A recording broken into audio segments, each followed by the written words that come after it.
مومنین کرام السلام علیکم۔ ایک وظیفہ آپ کو دے رہے ہیں، ہر حاجت کے لیے یہ وظیفہ ہے۔ جمعے کے دن صبح کی نماز جب آپ پڑھ لیں تو غسل کریں،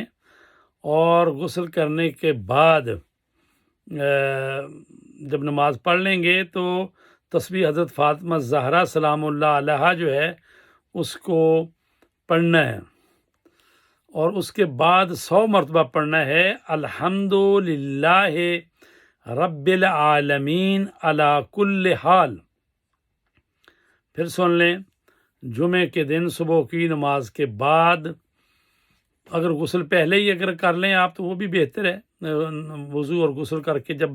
نماز صبح کی پڑھیں گے اور اس کے بعد تسبیح حضرت فاطمہ زہرا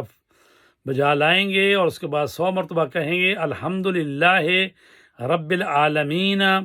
علی کل حال، اور اس کے بعد 100 مرتبہ درود شریف پڑھنا ہے۔ اور جب یہ آپ وظیفہ کر رہے ہوں تو کسی سے بات چیت نہیں کرنی، ایسی جگہ پہ بیٹھ کے وظیفہ کریں کہ جہاں پر جو ہے کسی سے بات چیت نہ کرنی پڑے، خلوت میں بیٹھیں، اور یہ جو ہے مجرب ہے، انشاءاللہ اللہ تبارک تعالیٰ آپ کی حاجت کو پورا فرمائے گا۔